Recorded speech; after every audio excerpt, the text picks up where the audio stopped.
குடிக்கிற தண்ணி எது பாவிக்கிறீங்க? இது இல்ல இப்போ குடிக்க யாருக்காவது நேற்று குடிச்சதா வயிற்றோட்ட மாதிரி அப்படியா? 15 குடும்பம். என்ன வீட்டை வெள்ளம் வந்துட்டுதா? வெள்ளம் வெளியில வெள்ளம் இருக்கலாது.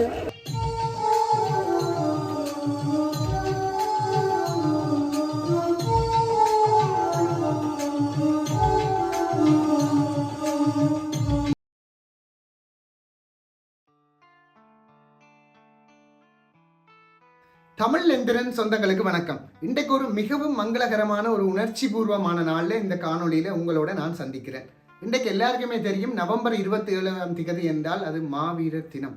எங்களது இனத்தின் விடுதலைக்காக, மற்றவர்கள் நல்லா இருக்கணும்ன்றதுக்காக சாப்பிடாம தண்ணி குடிக்காம இருந்து தங்களுடைய இன்னுயிரை தியாகம் செய்த எங்களுடைய அண்ணா அக்காக்களது இன்றைய ஒரு உணர்ச்சி பூர்வமான தினம். இன்றைக்கு இந்த தினத்துல உங்களுக்கு ஒரு உணர்ச்சிபூர்வமான பாடலையும் நான் இந்த கலையத்தில் வாசித்து காட்ட போறேன். அது ஒரு தமிழனுக்குமே பிடிக்கிற ஒரு விடயமாக இருக்கும். எனவே அந்த ஒரு காணொலியாகவும் இந்த காலநிலை அப்டேட், நிறைய பேரிடர்களை சந்தித்த எங்களோட இலங்கை இன்றைக்கும் வெள்ளத்தால் அவதியுற்று ஏராளமான மக்கள் இடம்பெயர்ந்திருக்கணும். வீடுகளுக்கு நிறைய பேற்ற வீடுகளுக்கு வெள்ளம் பூந்திருக்குது.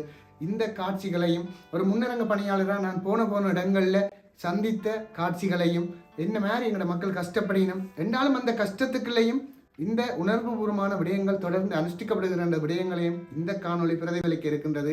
எனவே ஒரு சுவாரஸ்யமான காணொலியா இருக்குது. இதை பார்க்குற ஒவ்வொரு ஆளும் இங்க இருக்கிற படியலும் இப்பவும் என்னதான் இருந்தாலும் இந்த தமிழ் தேசிய உணர்வு இருக்குது, எங்களோட படியல் இப்பவும் நல்லா தான் இருக்கிறாங்க என்று சொல்லி இந்த காணொலியை மற்றவர்களுக்கு முன்னுதாரணமாக பகிர்ந்து விடுங்கோ, ஏனையவர்களுக்கும் பரிந்துரைச்சு விடுங்கோ. அதே நேரம் உங்களுக்கு ஒரு லைக் இட்டு உங்களுடைய பொன்னான கருத்துக்களையும் வழங்கி, தமிழ் எந்திரன் என்ற சேனலுக்கு யாராவது புதுசா வந்தா என்னுடைய சேனலை சப்ஸ்கிரைப் செய்து தொடர்ந்து ஆதரவு வழங்குங்கோ. இப்ப வாங்கோ காணொலிக்குள்ள போகலாம். தமிழா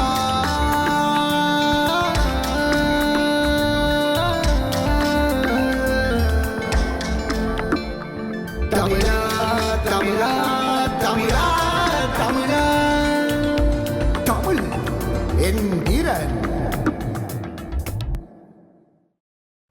மீண்டும் வணக்கம். இன்றைக்கு நவம்பர் 27 எங்கட பெடியல் இந்த வருஷம் வளமைக்கு மாறாக இப்ப பதவியேற்ற அனுர்குமார் திசாநாயக ஜனாதிபதி அவர்கள் இந்த ஒரு நிபந்தனை விதிச்சார். உயிர் நீத்தவர்களை கொண்டாடுவதற்கு எந்த விதமான தடையும் இல்லை. ஆனால் அவர்களுடைய அந்த அரசாங்கம் ஒரு அனுமதியை வழங்கியது. கடந்த கால அந்த போராட்ட புகைப்படங்கள் இல்லாம உங்களுடைய உறவுகளை நினைவு கூறுவதற்கு எந்த தடையும் இல்லை.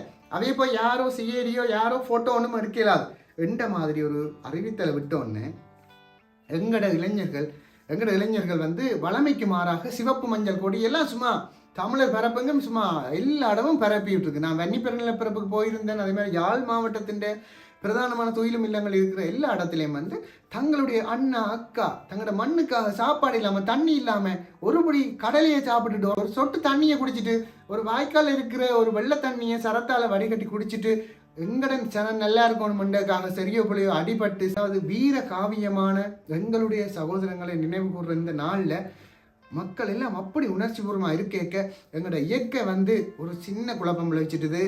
ஏற்கனவே நான் அந்த காணொலிகள்லாம் போட்டிருந்தேன். வெள்ளம் வரப்போகுது, சூறாவளி வரப்போகுது, இப்படி பிரச்சனை வரப்போகுது, முன்னெச்சரிக்கையா இருங்கொண்டு. ஆனாலும் என்னத்தையும் தடுக்கலாம். எங்களை வீட்டை கொண்டு என்னோட தூக்கி வைக்க முடியுமா? இல்லை தானே. நிறைய இடங்கள்ல வெள்ளம் தாழ்வான தரை நிலப்பகுதிகளை சூழ்ந்துட்டுது. இதால மக்களுக்கு எல்லாம் பெரிய சோகம். ஆனா அந்த சோகத்திலே இந்திய நாள் என்ற எங்கட படிகள் சும்மா விடுவாங்களா? விழுந்து உதவி செய்யறாங்க. நிறைய பேர் சாப்பாடு இல்லாத ஆக்களுக்கு சமைச்சு கொடுத்து, தங்களோட வீட்டை குலசாதம் மாதிரி இல்லை சமைச்சு கொடுத்து, எனக்கு கூட கால் பண்ணி கேட்டாங்க, பிஹெச்ஐ ஏதாவது யாருக்காவது சாப்பாடு இல்லாமல் இருந்து எங்களுக்கு சொல்லுங்கோ, நாங்கள் இன்றைய கொண்டு தாரம்னு சொல்லி இன்னதான் கஷ்டத்துக்குள்ளேயும் உணர்ச்சி பூர்வமாக தமிழர் என்ற ஒற்றுமையில கஷ்டப்பட்டார்கள் உதவி செய்திருக்காங்க. அந்த காட்சிகளை தான் நீங்கள் பார்க்கலாம். நிறைய சேனல் பாடசாலையில முகாம்கள்ல தங்கியிருக்கணும். அவர்களை எங்களுடைய வைத்திய அதிகாரிகள் எல்லாரும் சேர்ந்து அங்க போயிட்டு அந்த மக்களோட கலந்துரையாடி அவர்களோட பிரச்சனை குழந்தைகள் எல்லாம் பாடசாலைகள்ல இருக்கணும். அவைகளையும் போய் நாங்கள் கலந்துரையாடி இருந்தோம். அந்த காட்சிகளையும் நான் இதுல நினைக்கிறேன். பாருங்க. இந்த பள்ளிக்கூடத்துக்கு என்ன குடிக்கிற தண்ணி எது பாவிக்கிறீங்க? இது இல்ல இப்போ குடிக்க யாருக்காவது நேற்று குடிச்சதா வயிற்றோட்ட மாதிரி அப்படியா? குளோரின் போட்டு பாய்க்கணும். மற்றது சாப்பாடு எங்க இருந்து வருது? ஓ, இங்க இங்க இங்க எங்க சமைக்கணும்? பக்கத்து கிச்சன்லாம் சமைக்கணும். 7 மணி வரை சுட சுட சாப்பிட்டுருவோம். வச்சா இந்த நேரம் டபுள் நிறுத்தமா போயிடும். மற்றது டாய்லெட் வந்து பாய்க்குடி இல்ல இருக்கு. பாய்க்குடி தண்ணியெல்லாம் போகுது. நீங்க எத்தனை குடும்பம் இங்க வந்திருக்கிறீங்க? 8 குடும்பம் வந்திருக்கு இது வரைக்கும். இப்ப 8 குடும்பம் ஒரு 50 பேர். 20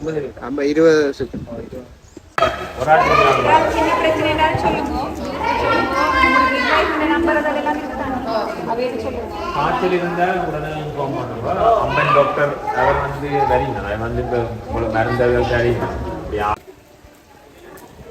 நீங்கள் எந்த இடத்துல இருந்து இங்க இடம் வந்திருக்கீங்க? நாகர்கோவில். நாகர்கோவில் எந்த பள்ளிக்கட்டுக்கு எத்தனை குடும்பம்? மொத்தம் ஒரு 15 குடும்பம். என்ன வீட்டை வெள்ளம் வந்துட்டுதா? வீட்டுக்குள்ள வெள்ளம், வெளியில வெள்ளம், இருக்கலாது.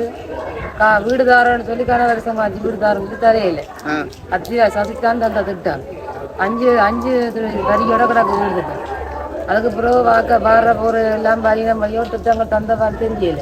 இப்படியே கணவர் சின்ன பிள்ளைகள் இருக்கும். சின்ன பிள்ளை எனக்கு 3 பேர் இருக்கணும். 11, 7, 2. அப்படியே தமிழர் நிலப்பரப்பெல்லாம் அப்படியே மண் தெரியாம வெள்ளக்காடா கிடக்கு. இன்றைக்கு இந்த வெள்ளக்காடா இருக்கிறதால ஏராளமான சுகாதார பிரச்சனைகள், நிறைய பேருக்கு சாப்பாடு வீட்டை சமைக்கலாது, நிறைய பேர் வீட்டை விட்டு இடம்பெயர மனமில்லாம கட்டிலேயும் அதுகளுக்கு மேலேயும் ஒழும்பி இருக்கணும். அப்படியான சூழ்நிலை ஒன்று நிலவுது. விலங்குகள் எல்லாம் கஷ்டப்படுது. பார்த்தா ரோட்டு வழியே அப்படியே ஒரு அவல காட்சி தான் நடக்குது. ஆனா இந்த இடத்துலையும் என்னதான் பெரிய கழுத்து மட்ட வெள்ளம் நின்றாலும் நாங்கள் மாவீர தினம் கொண்டாடிய தீர்வோம்னு சொல்லி படியல் எல்லாம் போய் தொழிலும் இல்லங்களுக்கு அலங்காரங்களை இதண்டு தங்களுடைய உயிர் நீத்த உறவுகளுக்காக ஒரு நிமிஷம் எங்களுக்கெல்லாம் கடந்த கால கசப்பான அனுபவங்கள் போராட்டங்கள் எல்லாம் வேண்டாம். ஆனால் எங்களுக்காக நாங்கள் நிம்மதியாக இருக்கணும்ன்றதுக்காக தங்களோட உயிரை தியாகம் செய்த எங்களுடைய சகோதரர்களுக்காக ஒரு நாளைக்கு இந்த நாள் நாங்கள் எங்களோட மனசை தணிப்பு செய்கிறதுக்கு ஒரு ஆத்ம திருப்திக்காக கொண்டாட வேணும்னு சொல்லி நிறைய பேர் இன்றைக்கு தயாராகி கொண்டாடி கொண்டிருக்கிறார்கள். இந்த இடத்தை தான் இது கொண்டாடப்பட வேணுமான்னு சொன்னால் நிச்சயமாக கொண்டாடப்பட வேண்டும். நிறைய பேருக்கு இந்த வயசு ஆக்களுக்கு நிறைய பேருக்கு இந்த உணர்வுகள் தெரியாமல் இருக்கு. ஆனால் இந்த காலத்தில் ஒரு பொது விடயத்துக்கு ஒரு ஆக்களை கூப்பிட்டா வரையிலாத இந்த இடத்துல ஒரு சாப்பாடு அந்த எத்தனையோ மோகங்களுக்கு பின்னால அலையிற இந்த காலத்துல தங்கட சொந்தக்கார தண்டை அம்மா அப்பா தண்ட சகோதரங்கள் தண்ட பிள்ளைகள் நல்லா இருக்கணும்ன்றக்காக போராட்டத்துல வீரகாவியமாகின எங்களுடைய உறவுகளுக்கு அவர்கள் சாகிக்க அவர்கள் அந்த இந்த இயற்கையோட கலக்கேக்க அவர்களுக்கு என்ன நினைவுகள் இருந்திருக்கும், எவ்வளவு ஆசைகள் இருந்திருக்கும், அந்த அளவு நிறைவேறாம அவர்கள் காவியமாகினவர்களுக்கு இந்த நாள்ல ஒரு கொண்டாட்டம் செய்ய வேண்டும் என்று ஒவ்வொரு உணர்ச்சி பூர்வமான தமிழனும் அதை கொண்டாடிக்க இது ஒரு போராட்டம். கடந்த கால சிங்கள மக்களின் எதிர்ப்பு அப்படியெல்லாம் இல்லாமல் சரி எல்லாம் முடிஞ்சுது. ஆனால் இன்றைக்கு சிங்கள மக்கள் நிறைய பேர் எங்களுடைய போராட்ட விடயங்களை தாங்களும் ஷேர் பண்ணியிருக்கணும். நிறைய பேர் அதை பார்க்கல. சரி, ஓகே, ஏதோ ஒரு நல்ல ஒரு மறுமலர்ச்சி ஒன்று வந்து கொண்டிருக்கின்ற ஒரு சந்தோஷத்தோட இந்த முறை மாவீரத்தினம் ஒரு வளமைக்கு மாறா வித்தியாசமாக இருக்குது. அதுவும் ஜனாதிபதி அவர்களுடைய அந்த அரசாங்கம் அறிவித்தது யாரும் போய் ஃபோட்டோ எடுக்கக்கூடாது, அவர்களை சுதந்திரமாக கொண்டாட விடுங்கன்னு சொன்னோன்னே எங்கட படிகள் வேறு லெவலில் இங்கே செஞ்சு கொண்டிருக்கிறாங்களா. அதாவது இந்த தமிழ் தேசியம் என்ற உணர்வு வந்து வளமையாக கடந்த ஒரு 10-15 வருஷமாக அந்த தமிழர் பிரதேசத்தில் இங்கே தாயகத்தில் மௌனிக்கப்பட்டிருந்தாலும் புலம்பெயர் தேசங்களில் வந்து அப்படி ஒரு எனர்ஜி லெவலில் இருந்தது. ஏன்னா அங்கத்தைய அரசாங்கங்கள் அங்கத்தைய கட்டமைப்புகள் அங்கே கொண்டாடுறது எல்லாமே வந்து இங்கத்தைய நம்மளோட வேறு லெவலில் இருந்தது. ஆனால் இந்த முறை இங்கேயும் நாங்களும் செய்வோம் என்ற மாதிரி வித்தியாசமாக செய்து கொண்டிருக்கிறார்கள். இந்த இடத்துல எனக்கும் ஒரு ஆசை கொண்டு இருந்தது, எங்களுக்காக சரியோ புள்ளியோ நாங்கள் இப்படி இருக்கிறதெல்லாம் அவர்கள் விட்ட உயிர் காரணமாக இருக்குது, அவர்களுக்காக ஒரு பாடலை நானும் இந்த இடத்த வாசிக்க வேணும்னு சொல்லி ஆசைப்படுறேன். அதை நீங்கள் இப்போ கேட்கலாம்.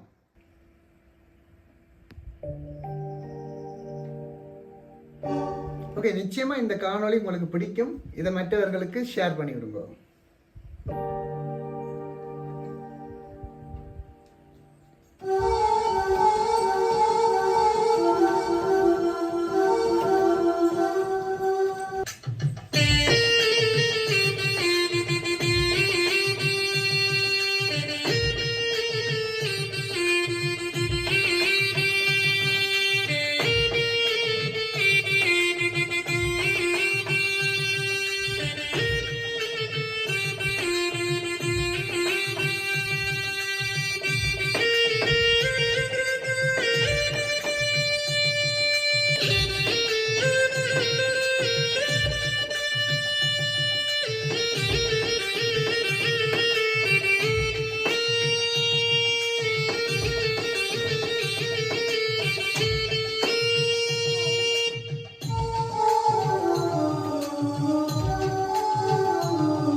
நான் நினைக்கிறேன் இது உங்களுக்கு பிடிச்சிருக்கும்னு சொல்லி இந்த பாடல். இந்த காணொலி பிடிச்சிருந்தா ஏனைய ஆக்களுக்கும் பகிர்ந்து விடுங்கோ. தொடர்ந்து பார்த்தால் இப்போ காலநிலை அப்டேட் வந்து நான் இன்றைக்கும் கடற்கரை வடமராட்சி கிழக்கு தாளேடி கடற்கரைக்கு போயிருந்தேன். கடல் வந்து சும்மா கொந்தளிச்சு கொண்டே இருக்குது. அந்த இடத்த நான் போய் காணொலியை பதிவு செய்து ஒரு இன்ட்ரோ எடுத்தேன். ஆனால் அதனுடைய ஒலி வந்து சரியான மட்டத்தில் இல்லாதால நான் அந்த சவுண்டை எக்ஸ்ட்ராக்ட் பண்ணிட்டேன். ஆனால் அந்த இடத்துல பார்த்தா அப்படி ஒரு பெருசாக கடல் எல்லாம் அட்டிச்சு கொண்டு தான் இருக்குது. நிறைய ஒரு பாதிப்பு. அதாவது மேகமூட்டம் எவ்வளவு சொல்லுவீனம், எவ்வளோ வெயிலையும் தாங்கலாம், எவ்வளோ மழையை தாங்கலான்னு சொல்லி. ஏன்னாடா எங்களோட சனத்துக்கு அப்படி செய்ய போச்சு இந்த நாட்கள். நாளைக்கு வரைக்கும் அது நீடிக்கும் என்று சொல்லப்படுது. ஒட்டுமொத்த தமிழர் பிரதேசமே வெள்ளக்காடாக தான் இந்த இடத்த கிடக்குது. ஒவ்வொரு மக்களும் தங்களோட ஆதங்கங்களை சொல்லினம். ஏலமானவரை நான் அந்த கைப்பற்றின எந்த கேமராக்களில் கைப்பற்றின காட்சிகளை உங்களுக்கு நான் காணொலியை தாரேன், நீங்கள் பாருங்கோ.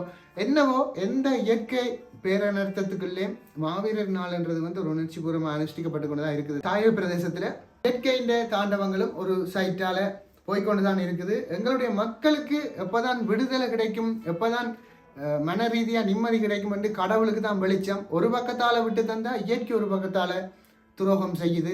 எது எப்படியோ தமிழர் என்ற உணர்வு எல்லார்கிட்டையும் இருக்கிறத பார்க்க எங்களுடைய கசப்பான அனுபவங்கள், அதே மாதிரி கசப்பான உணர்வுகள் எல்லாத்தையும் விட்டு இறந்தவர்களுக்காக ஒரு நிமிடம் அவர்கள் எங்களுக்காக விட்ட உயிருக்காக இன்றைக்கு தமிழ் தேசமே பொங்கி எழுந்து பிரார்த்தனை செய்கிறத பார்க்க எனக்கும் ஒரு மகிழ்ச்சியாக இருக்குது. எனவே இந்த காணொளி, இந்த பாடல் உங்களுக்கு நிச்சயமாக பிடிச்சிருக்கும் என்று நான் நம்புகிறேன். இப்போ இந்த காணொளியிலிருந்து விடைபெற்றுக் கொள்கின்றேன். மீண்டும் இன்னொரு காணொளியில் சந்திப்போம். நன்றி, வணக்கம்.